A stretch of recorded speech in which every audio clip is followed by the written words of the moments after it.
ইয়ামেনের বাদশা হাবিব বিন মালিকের কাছে চিঠি লিখে দিলেন। হাবিব বিন মালিক সেখানে চিঠি লিখে দেওয়া হলো।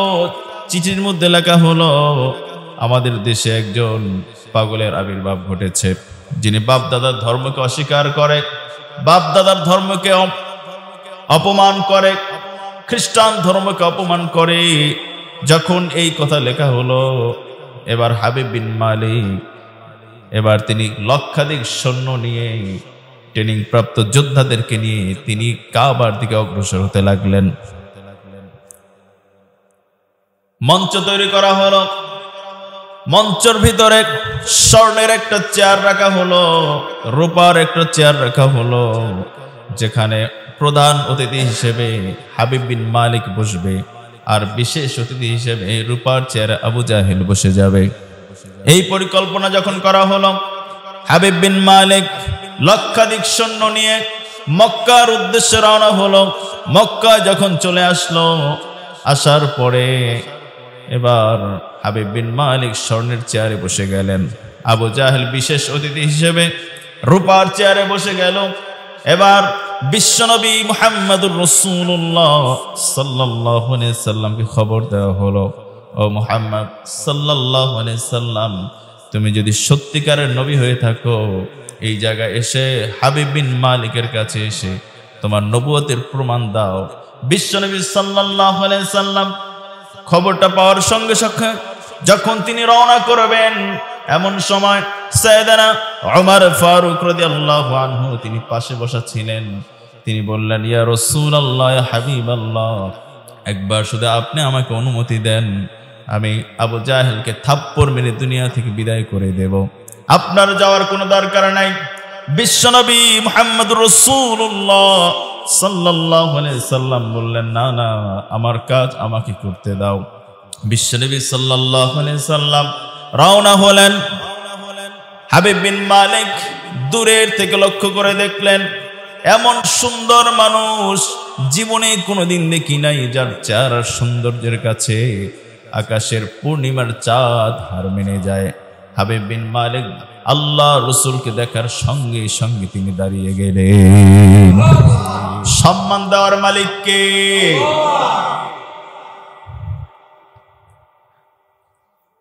এবার হাবিব বিন মালিক যখন দাঁড়িয়ে গেলেন, আল্লাহ রসুল সাল্লাল্লাহু আলাইহি সাল্লাম আস্তে আস্তে যখন কাছাকাছি চলে এসেছেন, হাবিব বিন মালিক চেয়ার থেকে সরে গিয়ে বিশ্বনবী মুহাম্মদুর রাসূলুল্লাহ সাল্লাল্লাহু আলাইহি সাল্লামকে বসতে দিলেন। হাবিব বিন মালিক পাশে দাঁড়িয়ে রইলেন। প্রধান অতিথি, প্রধান বিচারপতি যখন চেয়ার থেকে উঠে যায়, তখন কি বিশেষ অতিথির কোনো সাহস আছে নাকি সেই রূপার চেয়ারে, পাশের চেয়ারে বসে থাকবে? এমন সাহস কি হয় নাকি কারো? আবু জাহেল উঠে দাঁড়িয়ে গেল। আবু জাহেলের মাথাটা গরম হয়ে গেল। এবার বলতে লাগলো, ও মুহাম্মদ সাল্লাল্লাহু আলাইহি সাল্লাম, যদি তুমি সত্যিকারের নবী হয়ে থাকো, আজকের পূর্ণিমার রাত, আকাশের ওই পূর্ণিমার চাঁদ দেখা যায়, যদি তুমি আকাশের পূর্ণিমার চাঁদকে দ্বিখণ্ডিত করে দেখাতে পারো, তাহলে আমি শুদ্ধ তোমার চাচিও মুসলমান হয়ে যাব। রব্বুল আলামিন বললেন, وَمَكَرُوا وَمَكَرَ اللَّهُ وَاللَّهُ خَيْرُ الْمَاكِرِينَ। আল্লাহু আকবার। রব্বুল আলামিন বললেন, যত তোমরা চক্রান্ত করো না কেন, আল্লাহ রব্বুল আলামিন হচ্ছেন সবচাইতে বড় চক্রান্তকারী। আবু জাহেলের চক্রান্ত যা করেছে, আবু জাহেলের চক্রান্ত নস্যাৎ করে দিয়েছেন তিনি কে?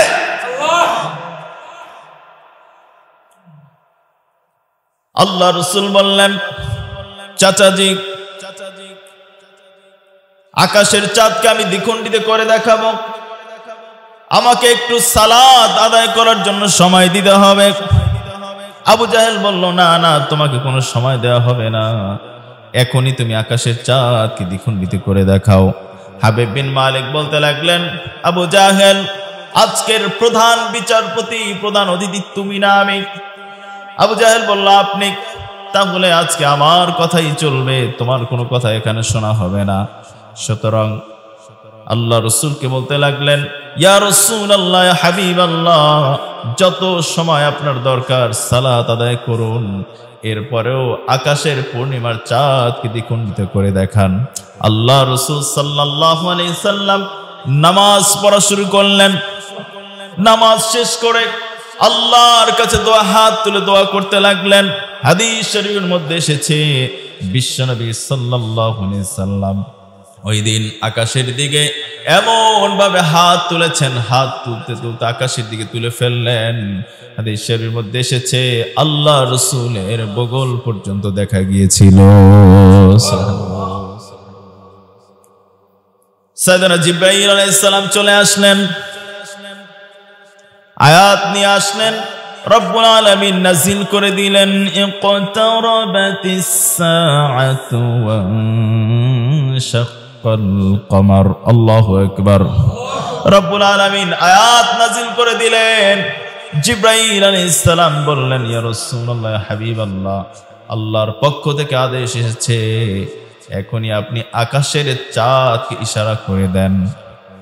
যখনই তিনি ইশারা করলেন, শাহাদাত আঙ্গুলি দিয়ে আকাশের চাঁদকে যখন একটু নাড়া দিলেন, দুই ভাগ হয়ে একটা চলে গেল পূর্ব দিকে, আরেকটা চলে গেল পশ্চিম দিকে। আবার যখন নাড়া দিলেন, জোড়া লেগে গেল। আবু জাহেল বলতে লাগলো, ভাতিজা মুহাম্মদ, এতদিন তোমাকে মনে করেছিলাম জমিনের মধ্যে তোমার জাদু চলে, এখন দেখি আকাশের পূর্ণিমার চাঁদের গায়েও তোমার জাদু চলে। নাউজুবিল্লাহ। বলতে লাগলো, তুমি ভণ্ড, তুমি মিথ্যাবাদী, তুমি প্রতারক। ভৎসনা করতে লাগলো। হাবিব বিন মালিক এবার বলতে লাগলেন, ইয়া রাসূলুল্লাহ, হাবিবাল্লাহ, আমার চোখের সামনে যে দৃশ্য দেখেছি, আমার আর কোনো সন্দেহ নাই আপনি যে আখিরি জামানার পয়গম্বর। হাবিব বিন মালিক লক্ষাধিক সৈন্যকে উদ্দেশ্য করে বলতে লাগলেন, ও আমার সৈন্যরা, যে দৃশ্য আমি দেখেছি, আমার মন চায় আমি কালেমা পড়ে মুসলমান হয়ে যাব। যদি আমি তার আল্লাহ রসুলের সাথে হাত রেখে, আল্লাহ রসুলের হাতে হাত রেখে যদি কালেমা পড়ে মুসলমান হয়ে যাই, তোমরা কি আমার সাথে কালেমা পড়বে নাকি?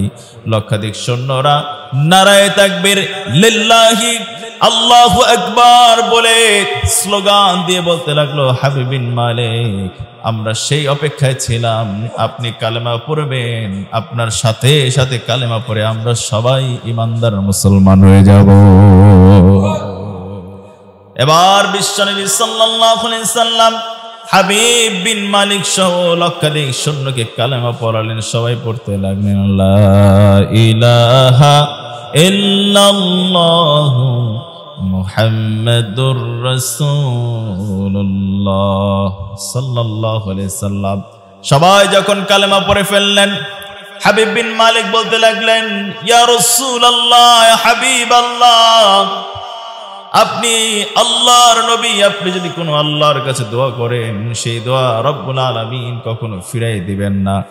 আমার ছোট্ট একটা কন্যা আছে, আর কোনো সন্তান রব্বুল আলামিন আমাকে দান করেন নাই। যখন ছোট ছিল, আমার এই শিশু কন্যা মেয়ে আমার বুকের সাথে জড়িয়ে ধরতো, বাড়িতে আসলে বাবা বাবা বলে ডাকতো, আদর করতো, আমিও আদর করতাম। যখন একটু বড় হয়ে গেল, সঙ্গে সঙ্গে তার কুষ্ঠরোগ হয়ে গেল।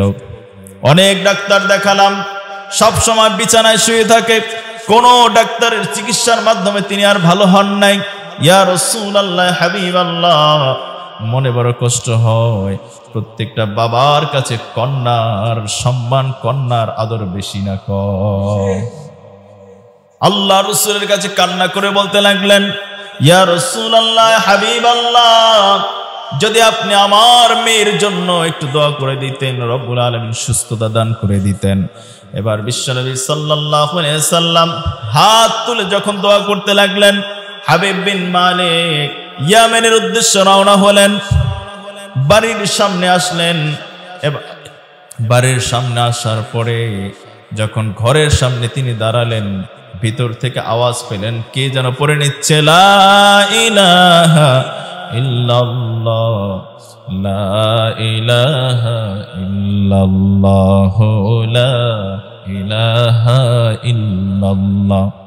এই জিকির তিনি শুনছেন, মনে মনে চিন্তা করছেন, ইয়ামেনের ভিতরে আমার আগে তো কেউ কালেমা পড়ে নাই, তাহলে কি করে আমার ঘরের মধ্যে কালেমার আওয়াজ চলে গেল। এবার তিনি দরজার মধ্যে নক করলেন, কোন খোলা হলো। তিনি দেখছেন তার যেই কন্যা দীর্ঘ বছর পর্যন্ত সব সময় বিছানায় শুয়ে থাকতেন, কোনো সময় উঠতে পারতো না, সেই কন্যাটি বিছানা থেকে উঠে দৌড়ে দৌড়ে জিকির করতে করতে আব্বা আব্বা বলে দরজা খুলে বাবাকে বুকের সঙ্গে জড়িয়ে ধরেছে।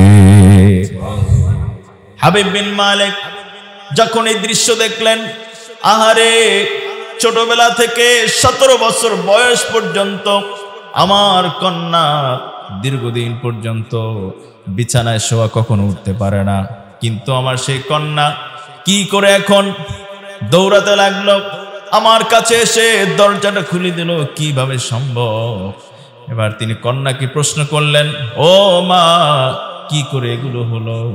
কন্যা মেয়েটির জবাব দিচ্ছে, আব্বাজান, আজকে রাতের বেলা স্বপ্নের মধ্যে দেখি মুহাম্মদ সাল্লাল্লাহু আলাইহি সাল্লাম স্বপ্নের মধ্যে এসেছেন, আমাকে বলছেন, ও মা, তুমি তাড়াতাড়ি করে জলদি করে কালেমা পড়ে নাও, আর কালেমা পড়লে রব্বুল আলামিন তোমাকে সুস্থতা দান করে দিবেন, শেফা দান করে দিবেন।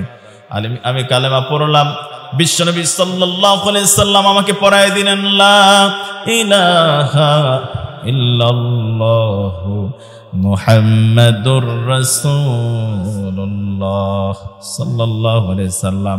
যখনই আমি এটা পড়লাম, আমি দেখতে পাচ্ছি, আমি লক্ষ্য করে দেখলাম, শোয়া থেকে আমি বসতে পেরেছি, বসার থেকে দাঁড়াতে পেরেছি, হাঁটাহাঁটি শুরু করলাম, এরপরে দেখে আমি দৌড়াতে পারছি। এরপরে ঘুম থেকে উঠে আল্লাহ রাসূলকে আর দেখতে পেলাম না, এই জন্য আমি সব সময় শুধু জিকির পড়ছি, লা ইলাহা ইল্লাল্লাহ, সুবহানাল্লাহ। আমাকে শহীদ করে সেই মিছিলে শামিল করে নিও, আমাকে শহীদ করে সেই মিছিলে শামিল করে নিও, যে মিছিলের নেতা আমির হামজা কোবাইবে খাব্বাব আল্লাহর কাছে ছিল অতি প্রিয়, শামিল করে নিও। আল্লাহুম্মা সাল্লি আলা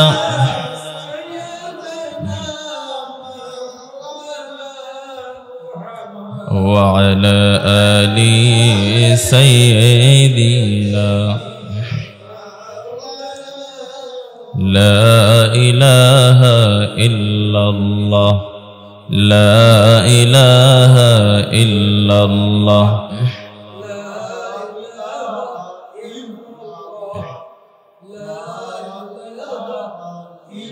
আল্লাহ নামের জিকির করবে যারা, আল্লাহর কাছে প্রিয় তারা, আল্লাহর কাছে প্রিয় যারা, জান্নাতে প্রবেশ করবে তারা, জোরে লা ইলাহা ইল্লাল্লাহ,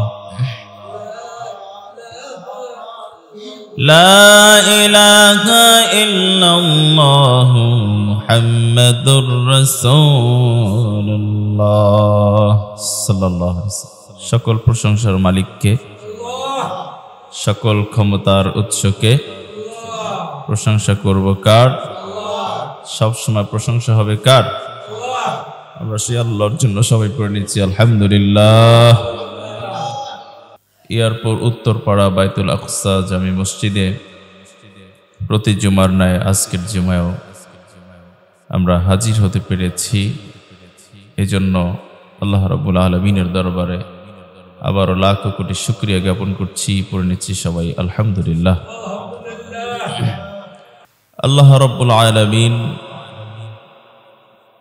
তিনি হচ্ছেন আমাদের রব, তিনি হচ্ছেন আমাদের মালিক, তিনি হচ্ছেন আমাদের সব। তো গোটা পৃথিবীর সৃষ্টিকর্তা কে? জোরে বলুন,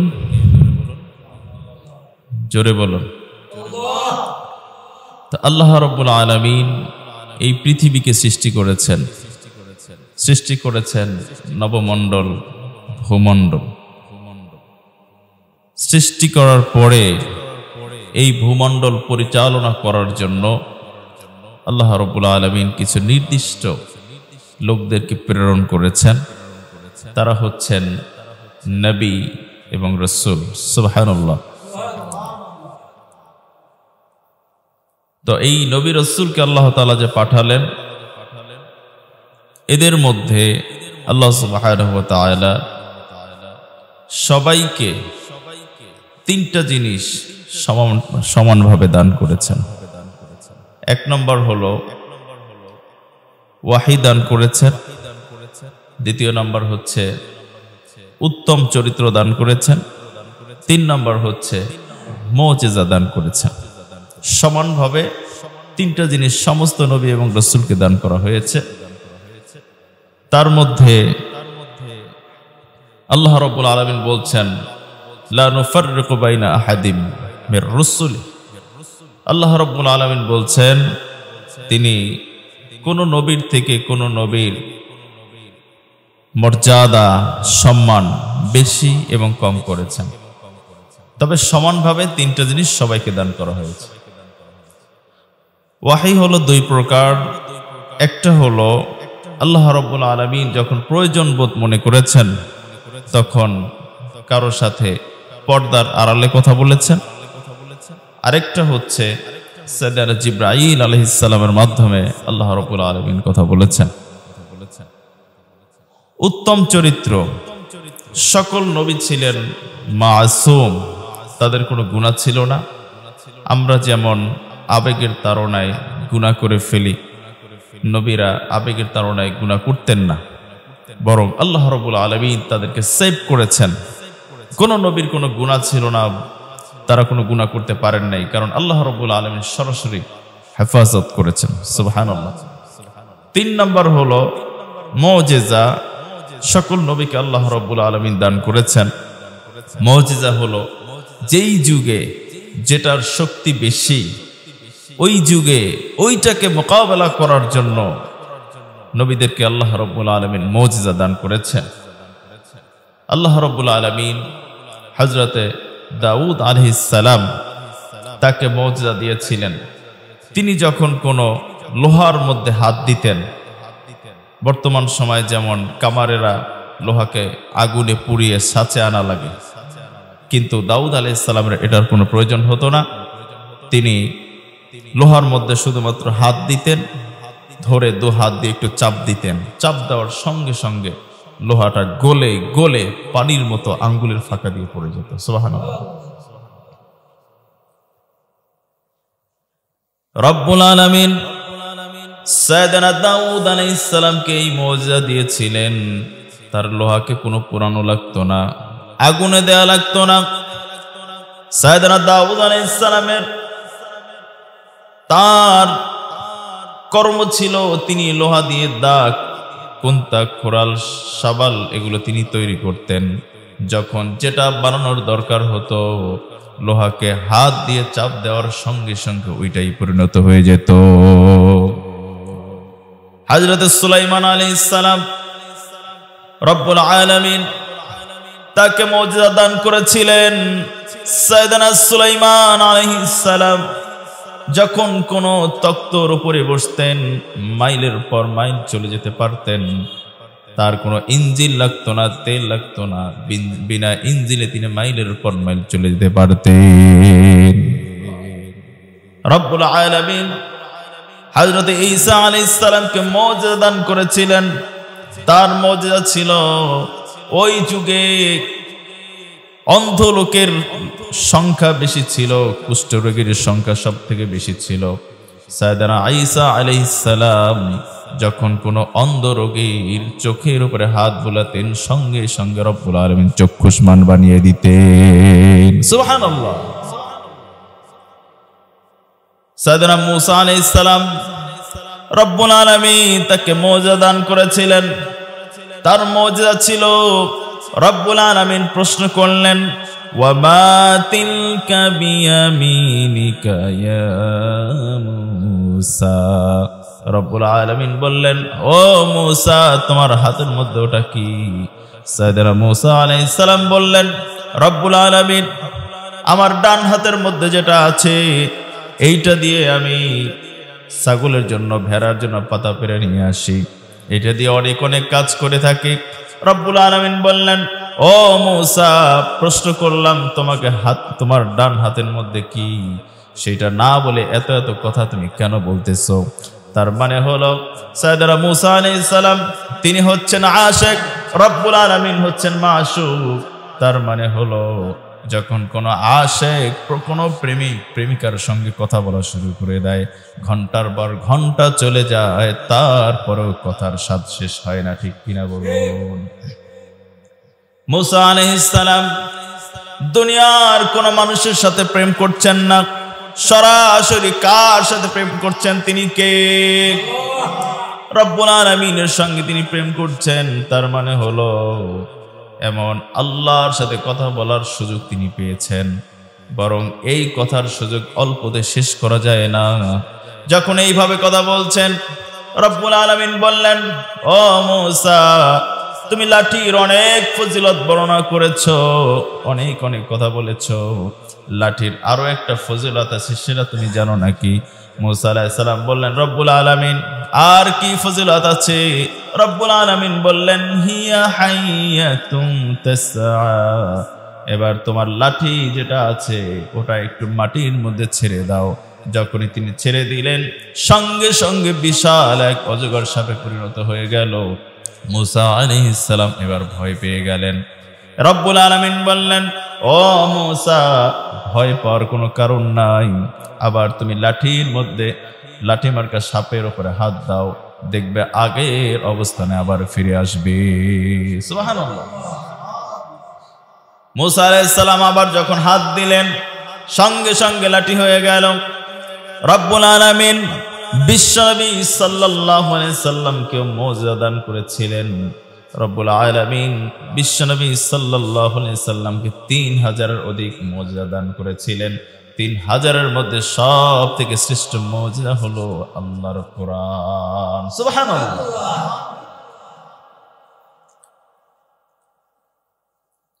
পৃথিবীতে যত মুজিজা দেওয়া হয়েছে সমস্ত নবীরা সব মুজিজা নিয়ে গেলেন। দাউদ আলাইহিস সালামকে মুজিজা দেওয়া হয়েছিল, যখন তিনি কোনো লোহার মধ্যে হাত দিতেন লোহা পানি হয়ে যেত। দাউদ আলাইহিস সালাম যখন দুনিয়া থেকে বিদায় হয়ে গেলেন সঙ্গে সঙ্গে তার মুজিজা বিদায় হয়ে গেল। হযরত সুলাইমান আলাইহিস সালাম তার মুজিজা ছিল তিনি যখন তক্তর উপরে চড়তেন বিনা ইঞ্জিনে মাইলের পর মাইল চলে যেত, আবার ফিরে আসতো। কিন্তু হযরত সুলাইমান আলাইহিস সালাম যখন দুনিয়া থেকে বিদায় হয়ে গেলেন তার সঙ্গে সঙ্গে মুজিজা বিদায় হয়ে গেল। দুনিয়ার কোন মানুষ তক্তর উপরে বিনা ইঞ্জিনে আর চলতে পারে নাই, তার মানে তার সাথে মুজিজা চলে গেল। হযরত মূসা আলাইহিস সালাম রব্বুল আলামিন তাকে যে লাঠি দিয়েছিলেন এই লাঠি সাপ হয়েছিল, তার মুজিজা ছিল লাঠি সাপ হয়ে যেত।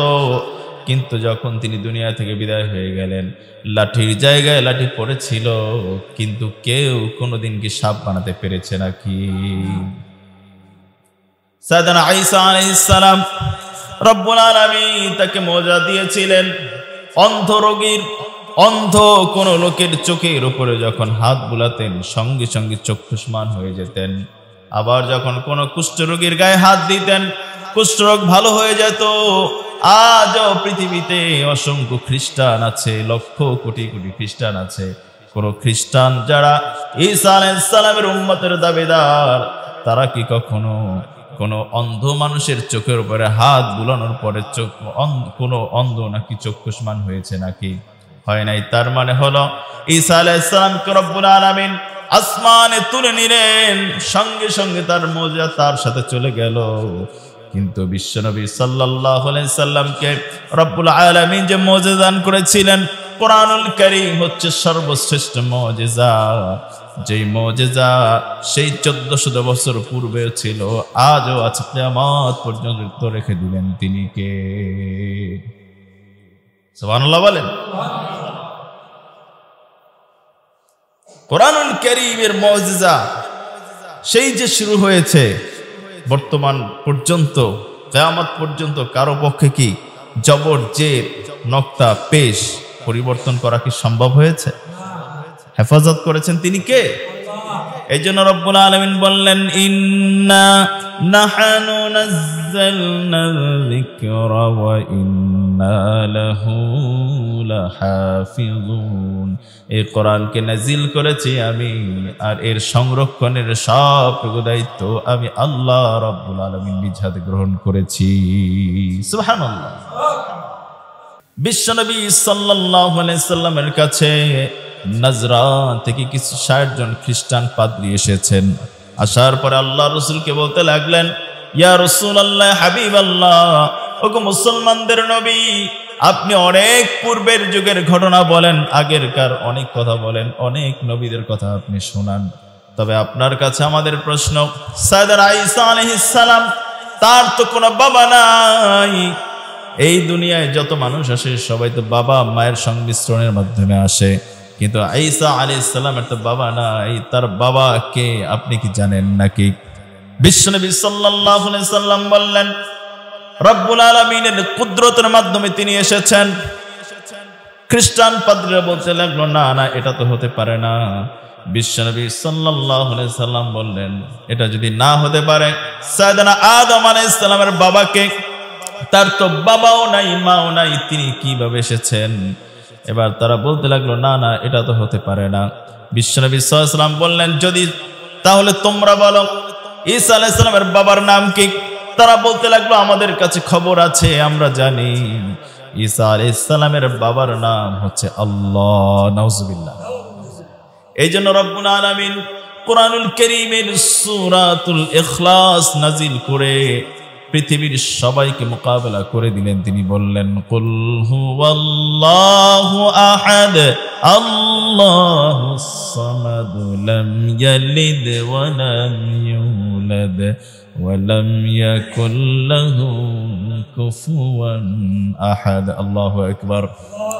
রব্বুল আলামিন বললেন, মুহাম্মদ সাল্লাল্লাহু আলাইহি সাল্লাম, আপনি বলে দিন, আল্লাহ এক, আল্লাহ অদ্বিতীয়, আল্লাহুস সামাদ, আল্লাহ হচ্ছেন অমুখাপেক্ষিক, লাম ইয়ালিদ ওয়া লাম ইউলাদ, তিনি কাউকে জন্মদান করেন নাই আর তাকেও কেউ জন্ম দেয় নাই, ওয়া লাম ইয়াকুল লাহু কুফুয়ান আহাদ, আকাশে আর জমিনের মধ্যে তার সমকক্ষ কেউ নাই। সুবহানাল্লাহ। যখনই বলা হলো ঈসা আলাইহিস সালামের বাবার নাম হচ্ছে আল্লাহ, নাউজুবিল্লাহ, বিশ্বনবী সাল্লাল্লাহু আলাইহি সাল্লাম এই কথা শোনার পরে তিনি রাগ হয়ে গেলেন। হাদিসের মধ্যে এসেছে, বিশ্বনবী সাল্লাল্লাহু আলাইহি সাল্লাম যখন রাগ হয়ে যেতেন, সঙ্গে সঙ্গে আল্লাহ রাসূলের চেহারা মুবারকটা লাল হয়ে যেত। হযরত ওমর ফারুক রাদিয়াল্লাহু আনহু তাওরাত কিতাবের একটা পৃষ্ঠা তিনি পেয়েছেন। আল্লাহ রাসূলের কাছে আসলেন, আসার পরে আল্লাহ রাসূলের সামনে তাওরাত কিতাবটা পড়া, একটা পৃষ্ঠা তিনি পড়া শুরু করলেন। যখন তিনি পড়া শুরু করলেন, কিছুক্ষণ পরে আল্লাহ রাসূলের চেহারা মুবারকের মধ্যে যখন তাকালেন, তাকানোর পরে লক্ষ্য করে দেখলেন আল্লাহ রাসূলের চেহারা মুবারক লাল হয়ে গেছে। এবার তিনি তাওরাত কিতাবের পৃষ্ঠাটা রেখে দিয়ে এবার তিনি আল্লাহ রাসূলকে বলতে লাগলেন, ইয়া রাসূলুল্লাহ, ইয়া হাবিবাল্লাহ, আমার মা বাবা, আমার সম্পদ, আমার জীবন পর্যন্ত সব আল্লাহর জন্য কুরবানি হয়ে যাক। ইয়া রাসূলুল্লাহ, আমাকে ক্ষমা করে দেন। বিশ্বনবী সাল্লাল্লাহু আলাইহি সাল্লাম বললেন, ওমর, এই তাওরাত কিতাব যেই নবীর উপরে নাজিল হয়েছে, তিনি যদি এখন থাকতেন ওই তাওরাত কিতাব বাদ দিয়ে আমি মুহাম্মদ সাল্লাল্লাহু আলাইহি সাল্লামের উপরে ঈমান আনা তার জন্য ফরজ হয়ে যেত। সুবহানাল্লাহ। যার উপরে তাওরাত কিতাব নাজিল হয়েছে সেই নবী যদি দুনিয়াতে থাকতেন এখন, তাহলে তার উপরও আমার উপর ঈমান আনা ফরজ হয়ে যেত।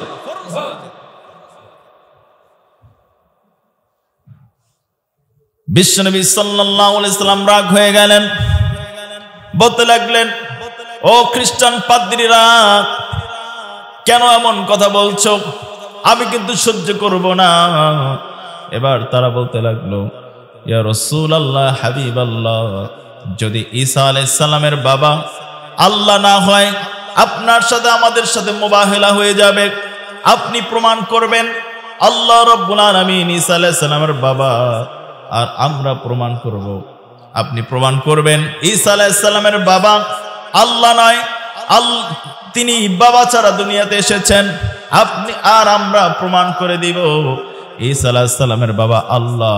বিশ্বনবী সাল্লাল্লাহু আলাইহি ওয়াসাল্লাম বলেন, ঠিক আছে, যাও, মুবাহিলা হবে। তারা চলে গেল, খ্রিস্টানদের মধ্যে বড় হুজুর যারা আছে তাদের কাছে চলে গেল। তারা বলতে লাগলো, ঠিক আছে, মুবাহিলা হবে। তার মানে মুবাহিলা হলে এই রকম, মুবাহিলা হচ্ছে দুই পক্ষ হয়ে যাবে, দুইটা পক্ষ খোলা ময়দানের ভিতরে আসবে। এবার বলবে, আল্লাহ, যারা সত্যবাদী আপনি তাদেরকে বিজয় দান করে দিবেন, আর যারা মিথ্যাবাদী আসমান থেকে গজব দিয়ে তাদেরকে ধ্বংস করে দিবেন। বিশ্বনবী সাল্লাল্লাহু আলাইহি সাল্লাম তিনি চলে গেলেন, বাড়ির মধ্যে গেলেন। ঘরের মধ্যে ঢোকার পরে তিনি ফাতিমাতুজ জোহরাকে ডাকলেন, হাসান হুসাইনকে ডাকলেন, এবার সাইয়েদনা আলী রাদিয়াল্লাহু আনহুকে ডাকলেন। তাদেরকে ডাকার পরে এবার তিনি বলতে লাগলেন, আমার আহলে বাইতের লোকেরা আমার কাছে চলে আসো। যখন এই কথা বলতে লাগলেন, অন্যান্য স্ত্রীরা বলতে লাগলেন, ইয়া রাসূলুল্লাহ, হাবিবাল্লাহ, আমরাও তো আপনার স্ত্রী, আমরাও তো আপনার পরিবার পরিজনের লোক, আমাদেরকে খবর দেন না কেন, আমাদেরকে ডাকেন না কেন? বিশ্বনবী সাল্লাল্লাহু আলাইহি সাল্লাম বললেন, না, তোমাদের কাউকে কোনো দরকার হবে না। মাত্র 5 জনকে নিয়ে তিনি বসে গেলেন। এবার বলতে লাগলেন, শোনো, আমি খোলা ময়দানের ভিতরে গিয়ে যখন বলবো রব্বুল আলামিন আপনার একত্ববাদ তাওহীদের প্রতিষ্ঠা করার জন্য, আপনার একত্ববাদের স্বীকৃতি প্রদান করার জন্য আমি কোনো তীর নিয়ে আসি নাই, তরবারি নিয়ে আসি নাই, সাহাবায়ে কেরামের ফৌজ নিয়ে আসি নাই, এরকম কিছু নিয়ে আসি নাই, শুধুমাত্র এই 5 জনকে নিয়ে এসেছি। রব্বুল আলামিন, আমরা এসেছি আপনার একত্ববাদের স্বীকৃতি প্রদান করার জন্য, প্রমাণ করার জন্য। রব্বুল আলামিন, আপনি আমাদেরকে বিজয় দান করে দিবেন। সঙ্গে সঙ্গে তোমরা বেশি কিছু বলা দরকার নাই, তোমরা শুধু পড়ে নিবে আল্লাহুম্মা আমিন। খ্রিস্টান পাদ্রীরা যখন চলে গেল খ্রিস্টানদের বড় হুজুরের কাছে, তারা বলল, ঠিক আছে, মুবাহিলা হবে। এবার হাজার হাজার খ্রিস্টান ধর্মাবলম্বী যারা আছে তারা খোলা ময়দানের ভিতরে আসলো। আসার পরে এবার বড় হুজুর চলে আসলো। আসার পরে বলছে, কার সাথে মুবাহিলা হবে? রব্বুল আলামিন কুরআনুল কারীমের মধ্যে আয়াত নাযিল করলেন। রব্বুল আলামিন বললেন, ফাকুল তাআলাউ নাদউ আবনাআনা ওয়া আবনাআকুম ওয়া নিসাআনা ওয়া নিসাআকুম ওয়া আনফুসানা ওয়া আনফুসাকুম সুম্মা নাবতাহিল فنجعل لعنة الله على الكاذبين الله أكبر رب العالمين আয়াত নাযিল করে জানিয়ে দিলেন, ও মুহাম্মদ সাল্লাল্লাহু আলাইহি সাল্লাম, আপনি বলে দেন, ফাকুল তাআলাউ নাদউ আবনাআনা ওয়া আবনাআকুম, আপনিও যখন আসবেন তারাও আসবে, তাদের বাবারাও আসবে, সন্তানেরাও আসবে, এবার তাদের মায়েরাও আসবে, মেয়েরাও আসবে, আপনিও আসবেন, তারাও যখন আসবে।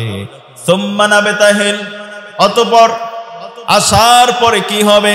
আসার পরে সুম্মা নাবতাহিল, এবার যখন আপনিও আসবেন তারাও আসবে, উভয় মিলে তখন বলবেন ফানাজাআল লানাতাল্লাহি আলাল কাযিবিন, আজকে যারা সত্যবাদী আল্লাহ তাদেরকে বিজয় দান করে দেন, আর যারা মিথ্যাবাদী তাদেরকে আপনি আসমান থেকে গজব দিয়ে ধ্বংস করে দেন। সুবহানাল্লাহ।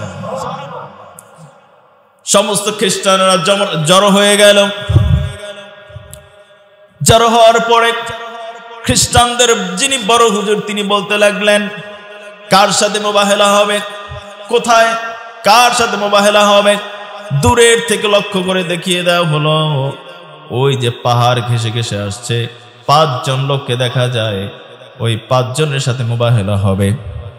খ্রিস্টানদের বড় হুজুর বলতে লাগলো, সর্বনাশ, কি করেছো তোমরা? বড় ভুল করেছো। আমি 5 জনের মধ্যে লক্ষ্য করে দেখলাম, ওখানে শুধু 5 জন নয়, বরং তাদের পেছনে পেছনে হাজার লক্ষাধিক ফেরেশতারা আসতেছে। শুনে রাখো, ওই যে 5 জন আছে, তারা যদি দোয়া করে, আল্লাহ রাব্বুল আলামিন, আয় আল্লাহ, এখানে যত খ্রিস্টান আছে আপনি আল্লাহ এই যে পাহাড় আছে, পাহাড় দিয়ে চাপা দিয়ে সব খ্রিস্টানদেরকে ধ্বংস করে দেন। এই কথা বলতে দেরি, আমাদেরকে পাহাড় দিয়ে চাপা দিতে কোনো দেরি হবে না। সুবহানাল্লাহ। শুধু তাই নয়, এই 5 জন যদি দোয়া করে, ও আল্লাহ, এই জমিনের মধ্যে কিয়ামত পর্যন্ত কোন খ্রিস্টান, কোন ইহুদির যাতে জন্ম না হয়, এই কথা বলতে দেরি হবে, কিয়ামত পর্যন্ত জমিনের মধ্যে কোন খ্রিস্টান ইহুদির আর কোন জন্ম হবে না।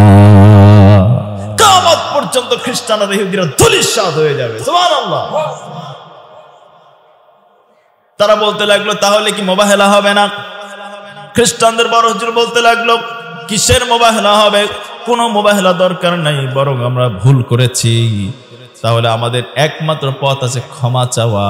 এবার তারা আল্লাহ রাসূলের সামনে এসে হাত করজোড় করে ধরলেন আর বলতে লাগলেন, ইয়া রাসূলুল্লাহ, ইয়া হাবিবাল্লাহ, আমাদের যে ভুল হয়ে গেছে, দয়া করে আপনি আমাদেরকে ক্ষমা করে দেন, আর দয়া করে আল্লাহর কাছে আমাদের জন্য গজবের জন্য দোয়া করবেন না।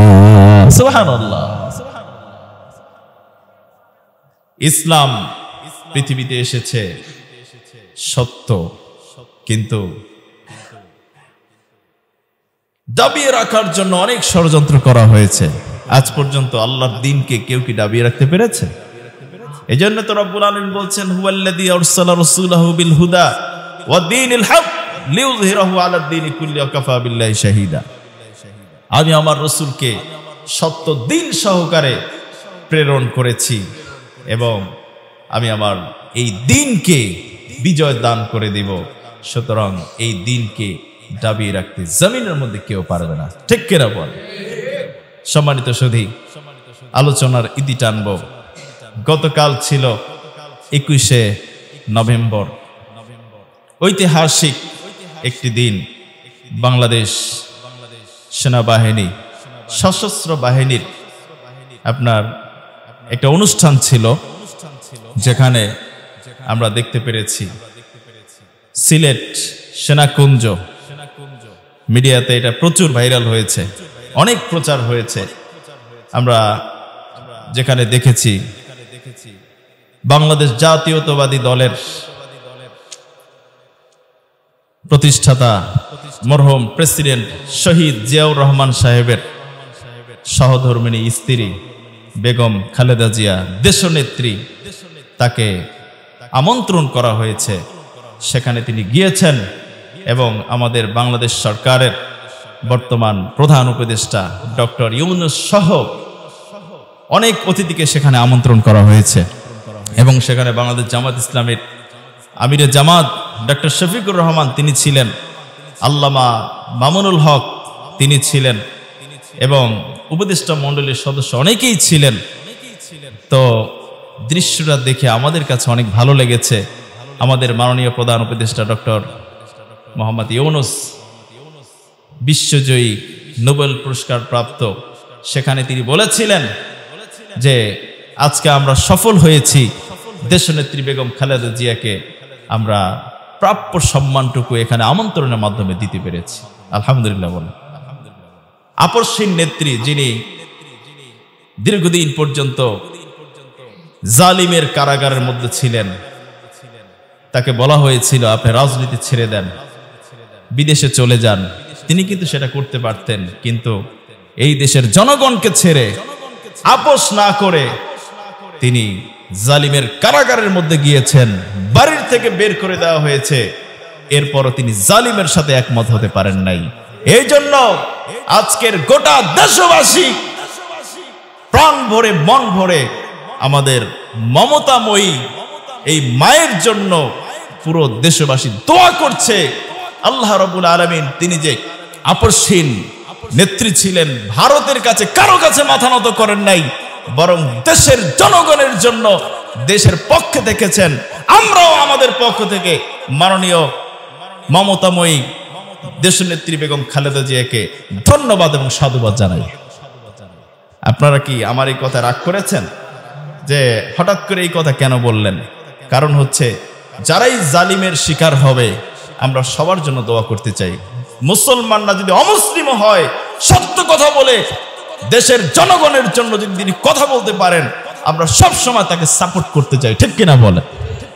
এবং সেখানে দীর্ঘদিন পর্যন্ত আমরা বাংলাদেশের এই পরিবেশ দেখতে পারি নাই। বর্তমানে বাংলাদেশ বর্তমান সেনা প্রধান যিনি আছেন ওয়াকারুজ্জামান সাহেব সহ, আরেকটা কথা আপনাদেরকে বলবো, আমাদের দেশের সাথে ভারতের সাথে ভারত আমাদের দুইটা জিনিস ধ্বংস করতে চায়। এক হলো বাংলাদেশ সেনাবাহিনী, দ্বিতীয় হলো এদেশের ইসলাম এবং মুসলমানদেরকে সে ধ্বংস করতে চায়। কারণ সে জানে সেনাবাহিনীকে যদি ধ্বংস করা যায়, ইসলাম পন্থীদেরকে মুসলমানদেরকে যদি শেষ করে দেওয়া যায়, তাহলে বাংলাদেশকে খুব তাড়াতাড়ি দখলে নেওয়া যাবে, এটা মনে করে। এই জন্য আরেকটা বিষয় বলি, জেনারেল ওয়াকারুজ্জামান সম্পর্কে অনেকে মনে করতে পারেন যে প্রধানমন্ত্রীর আত্মীয় স্বজন, তিনি কি দেশদ্রোহিতার কোনো কাজ করবেন কিনা। সত্যিকার অর্থে তিনি যদি চাইতেন দেশের মানুষের উপরে গুলি চালাবেন, তাহলে জেনারেল ওয়াকারুজ্জামান এটা তিনি করতে পারতেন। সুতরাং তিনি সেটা না করে, আত্মীয়তার দোহাই না দিয়ে তিনি এই দেশের জনতার পক্ষ নিয়ে তিনি জালিমের শাসককে বিদায় করেছেন, কিন্তু জনগণের পাশে তিনি থেকেছেন। এই জন্য আমরা যতদিন বাঁচবো জেনারেল ওয়াকারুজ্জামানের জন্য দোয়া করব, তিনি দেশের জনগণের পক্ষে থেকেছেন। আরেকটা বিষয় হলো, টার্গেট হলো এদেশের ইসলামপন্থীদেরকে, কারণ তারা সবসময় দেশকে বেশি ভালোবাসে, ঠিক কিনা? এজন্য আমরা কখনো সেনাবাহিনীর বিরুদ্ধে কথা বলবো না, আর হচ্ছে ইসলামপন্থী আলেম ওলামা টুপি দাড়িওয়ালা মুসলমানদের বিরুদ্ধে কখনো অবস্থান নেব না। যদি এই দুইটা জিনিস ধ্বংস হয়ে যায়, আমাদের দেশও ধ্বংস হয়ে যায়। এজন্য আমরা আজকে গতকালকে যে দৃশ্যটা আমরা দেখতে পেরেছি, আমরা যেন সব সময় মিলেমিশে সমস্ত ভেদাভেদ ভুলে আমরা যেন কাঁধের সাথে কাঁধ মিলিয়ে আগামীর সোনার বাংলাদেশ উপহার দিতে পারি, বাংলাদেশ গড়তে পারি, বাংলাদেশের শান্তি যেন প্রতিষ্ঠা হয়। আল্লাহর কাছে সেই দোয়া করে আজকে আমি আমার সংক্ষিপ্ত আলোচনা শেষ করছি।